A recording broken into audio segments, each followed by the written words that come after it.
Welcome back to GBGuns. We're back from the range with the American Classic XB. Gave it, of course, the full mag +1, the what's for dinner, and the 5 shots at 7 yards field accuracy test. And this thing is such a smooth shooter because it's such a boat anchor, being all steel and so large, and that 17 +1 rounds. I really enjoyed it. The sights, not quite to my liking. And I will say, with this being a hand-fitted gun, we did have some hiccups. There's kind of a catch spot where initially the slide just wasn't smoothly transitioning because it's fitted so tight.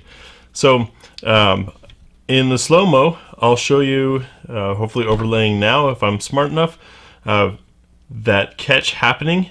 It only happened initially, and after about 50 rounds or so, you'll see the other slow-mo where it's happening, the slide is functioning more smoothly. So it needed a little bit of break-in time, but that's because everything is fit so tightly here. I'm going to, of course, break this thing down and get it cleaned up. And while I do that, let you guys see the footage and see how the gun performed for us, and also get Maddie's take on it. She was able to come out and shoot it. This is a lot of steel for a smaller lady hand, but Maddie's a pretty tough cookie. So anyways, I'll let you guys get after that while I get after cleaning this thing.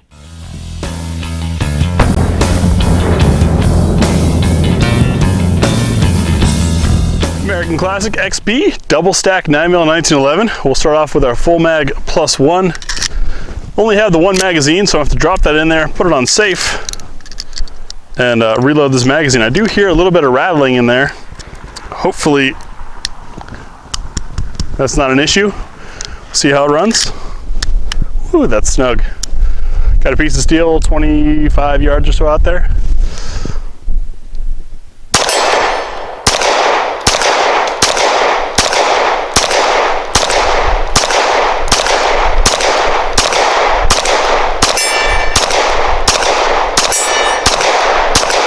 That apparently I can't hit today, but the gun ran, and that was the point.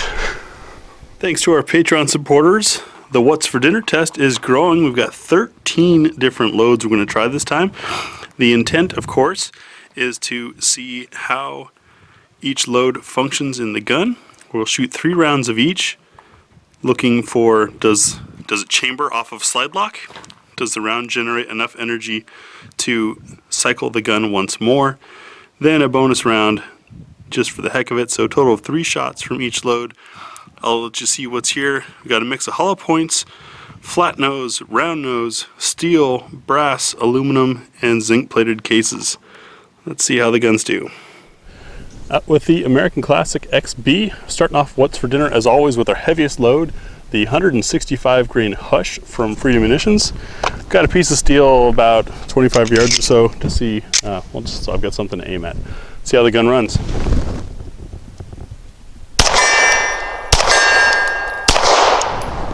No troubles and lock back.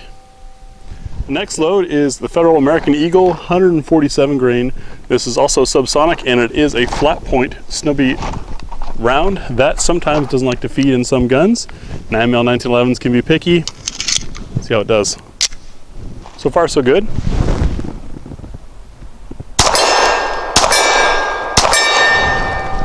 Works. Now another Federal American Eagle. This is the suppressor line 124 grain. 124 grain subsonic. That's not a common mix. I'm starting to see more of it. But I'm curious though, with a lighter bullet, to keep it subsonic, they obviously have to have less powder charge. Will it run this all steel 1911?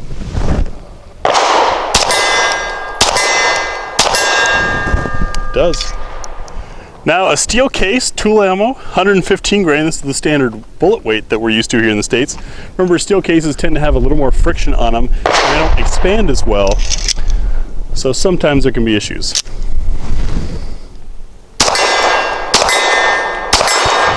Except with this gun. Next up, by viewer request, we've got Federal's aluminum 115 grain. Aluminum, of course, expands more than brass, and so sometimes can be tricky in tight chambered guns.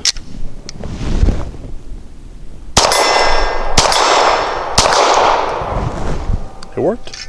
Moving on to hollow points, we got Spear Gold Dot 115 grain. This is a zinc plated case, which helps with lubrication and corrosion resistance, etc. So it should run smooth.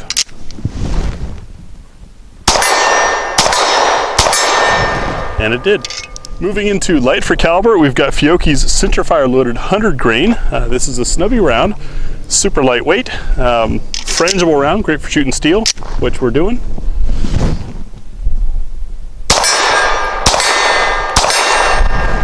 No trouble. Now by viewer request, Heavy Shot. This is a 100 grain, frangible, non-toxic, also a snub-nosed round. Turns out these guys are actually pretty local to us here in Oregon. My first time shooting it, running it through this gun. Let's see how it goes.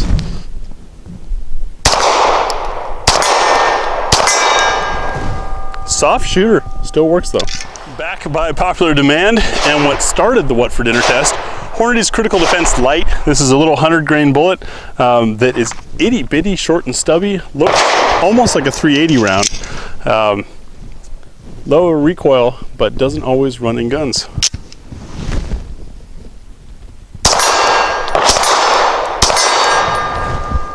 Worked. Winchester Super Clean. This is a 90 grain bullet, also snub nosed. Lead-free projectile, I believe.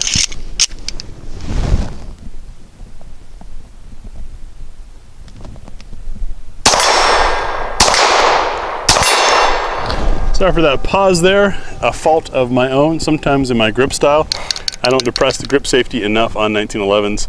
Despite this one being extended, that's what happened there. Now we've got the 94 grain Super Matrix from Gecko. This is like a compressed copper kind of lead-free thing. Frangible load for shooting steel at close ranges. Unfortunately, we're not close. Let's see if I can still hit it.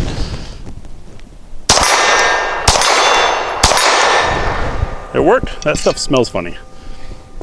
We've now made it to 100 grains lighter than where we started. 65 grain Liberty Civil Trainer. This is a screaming fast round.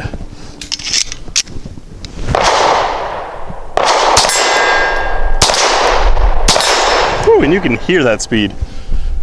Another 65 grain, the Inceptor RNP, claimed velocity of 1,650 feet per second.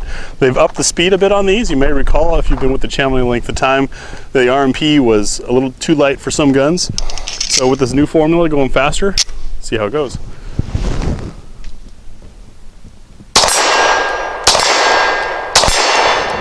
And it runs. American classic. And right out of the gate, I love the skeletonized trigger and hammer.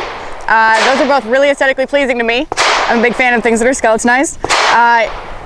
But after that, this gun is a little bit heavy for my taste. It just feels a little too overbearing in my hand. And that filters over into the way that I fired it. I had a tendency to limp wrist it, which made it have a tendency to failure to feed. 100% on me. Probably a fantastic gun for people who are a little bit stronger in the wrist, or I guess just a little bit better at shooting. Overall, it didn't have a whole lot of recoil. The weight of the gun takes away from that, and it fits in the hand more or less nicely, but it's just a bit too much gun for me. Now for 5 shots from 7 yards using Nosler 124 grain match.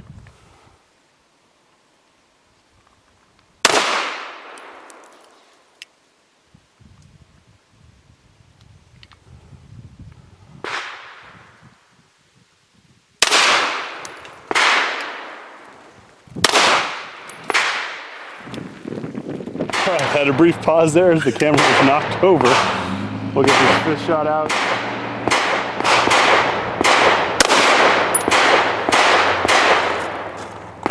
Zoom.